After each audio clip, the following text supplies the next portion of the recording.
কক্সবাজারের অন্যতম পর্যটন কেন্দ্র সুগন্ধা পয়েন্ট। প্রতিদিন হাজার হাজার পর্যটক ভিড় করেন এই সৈকতে। আর এই জনসমাগমের সুযোগকে পুঁজি করে ভ্রাম্যমাণ টয়লেটের নামে গড়ে তোলা হয়েছে একটি স্থায়ী অবৈধ পাবলিক টয়লেট।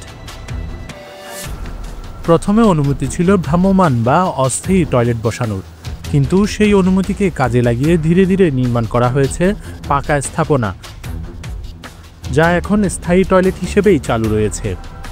নেই পরিবেশ অধিদপ্তরের ছাড়পত্র, নেই জেলা প্রশাসনের অনুমোদন। এই টয়লেট থেকে বের হওয়া মলমূত্রের বর্জ্য সরাসরি যাচ্ছে সমুদ্রের খুব কাছের বালুতে কিংবা আশেপাশের নালা ড্রেনে, যা শুধু পরিবেশ নয়, জনস্বাস্থ্যের জন্যও ভয়াবহ হুমকি। স্থানীয় দোকানি ও পথচারীরা বলেন, এইরকম পাবলিক টয়লেট নির্দিষ্ট স্থানে হওয়া দরকার।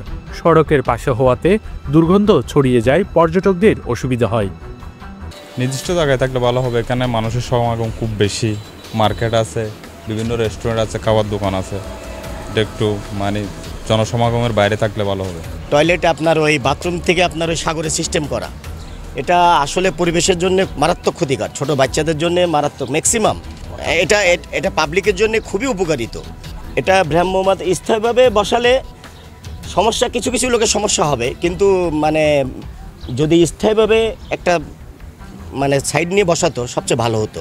আমরা পরিষ্কার চাই, পর্যটকরা যাতে সুস্থভাবে আসতে পারে।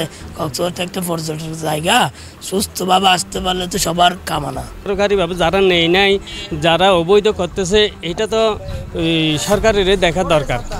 কক্সবাজার পর্যটন সেলের ম্যাজিস্ট্রেট নাফিস ইন্তেসার বলেন, ভ্রাম্যমাণ বলেই অনুমতি দিয়েছিল, এখন দেখি পাকা টয়লেট বানিয়ে ফেলেছে।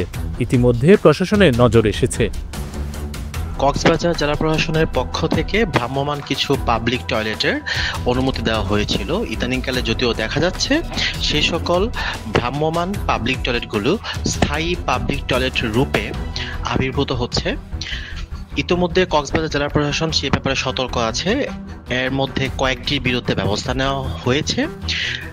যারা এখনো সে ভ্রাম্যমাণ পাবলিক টয়লেটগুলোকে না সরিয়ে নিবে, খুব দ্রুত কক্সবাজার জেলা প্রশাসন তাদের বিরুদ্ধে কঠোর পদক্ষেপ নিতে বাধ্য হবে। প্রশাসনের দ্রুত হস্তক্ষেপ না হলে পরিবেশ ও পর্যটন উভয়ই ক্ষতির মুখে পড়তে পারে। News desk, CCN।